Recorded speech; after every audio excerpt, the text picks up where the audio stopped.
He guides the humble in what is right and teaches them his way. All the ways of the Lord are loving and faithful for those who keep the demands of his covenant. You guys can be seated.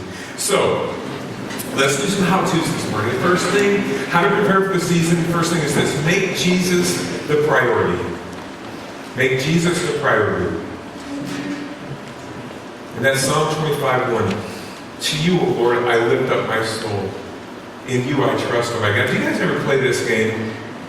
Did you ever play the where do you want to go to eat game?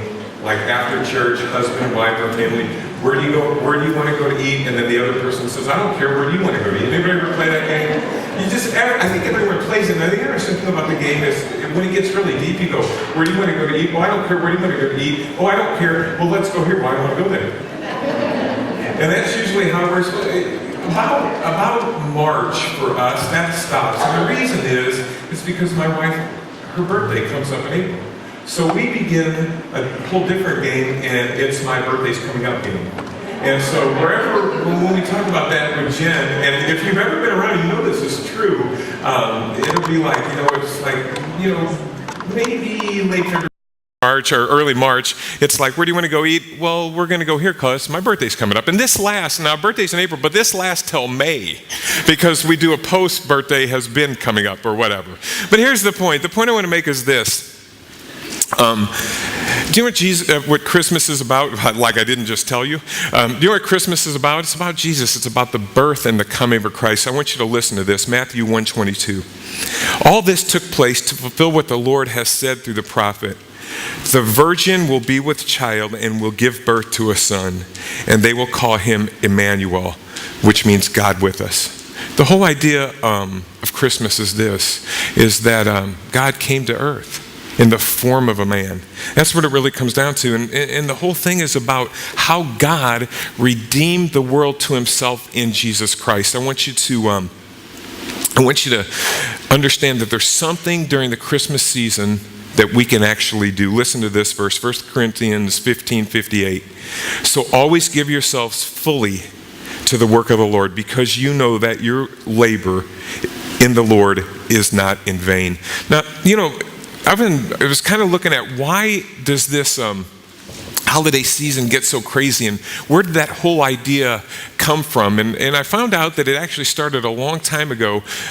There was this thing that they had in the early days of the Nativity, in the first few centuries. It was called the Roman Saturnalia. And what it was just this party, this crazy thing that went on, and it was a homage to the god Saturn. And I have a picture of him up here. This is the god Saturn. It looked like he had a little trouble identifying his masculinity to me, but that's just my thought. But it was this, I thought that was kind of funny.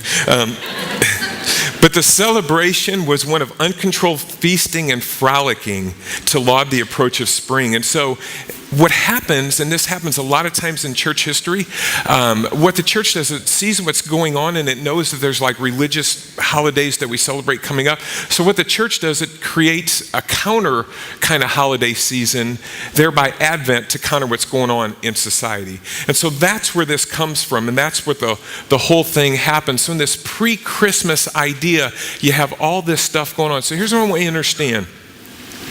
When this happens, just remember to do this, to put Christ first in your life. If you want God to bless your day, put God first in your day.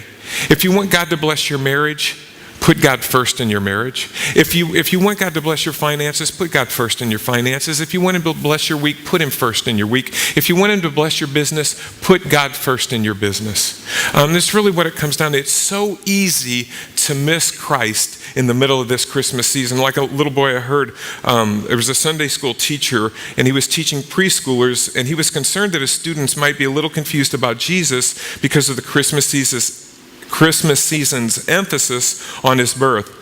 He asked his class, where is Jesus today? Stephen raised his hand and said, he's in heaven. Mary was called on, and she answered, he's in my heart. Little Johnny was in the back of back of the room waving his hand furiously, and he says, I know, he's in our bathroom.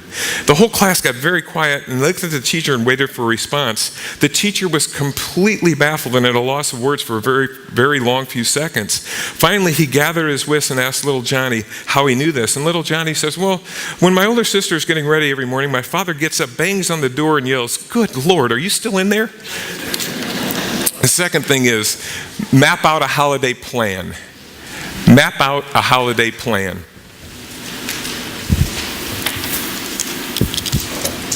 Psalm 25 verse 4 says this, show me your ways, O Lord, teach me your paths. Do me a favor, circle the word ways and paths.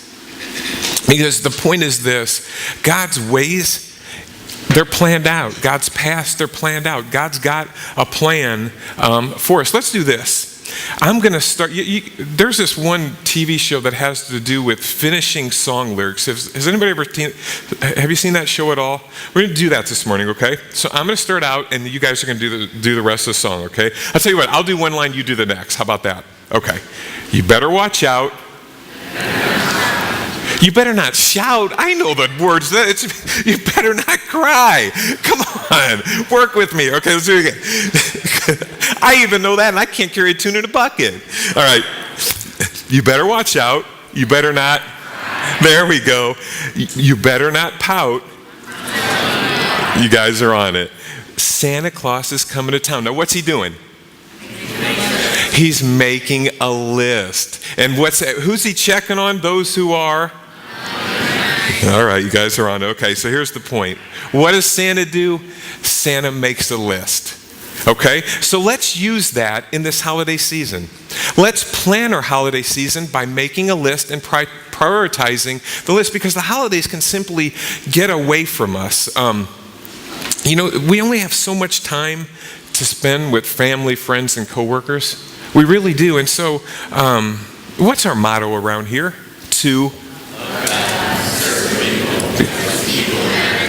Listen one more time. To love God and serve people because people matter to God. It's so easy to miss that whole thing in the holiday season. Let's put it this way. Let's suppose you have a bank account. And let's suppose, and you guys are like this, at the beginning of the day, the bank deposited $86,400 into your account at the beginning of each day. And your job is to make sure that you spend it at the end of each day. And if you don't, then you lose the money. Does that sound like a good idea? Well, the thing about it is, that's what God does for us. We get 24 hours in a day, and that's 86,400 seconds. And we could use them to benefit others, or we can use them and totally waste them. And at the end of the day, the thing about it is they're lost. We don't get them back. So it's important that we use that time that we have, the seconds that we have, to make a difference in other people's lives. So I want you to listen to this verse. Live life with a due sense of responsibility, not as those who do not know the meaning and purpose of life, but as those who do. Make the best use, listen to this, make the best use of your time despite all the difficulties of these days. The poll that I would have, how much time do you spend on Facebook? That's the poll for the day. How much time do you spend on Facebook? Which usually gets no response at all from most people. But there's a lot of time that we waste doing things that are very, very unproductive. So let's look at a different thing here. 2 ways to plan for the season. The first one is this: plan your gift giving. Plan your gift giving. I have a video that kind of is going to help us out and kind of illustrate this for us. I understand that we need a budget. I know it's important, but this is Christmas. We've always done a big Christmas. Have you even looked at the credit card statement this month? I don't think there's anything wrong with it.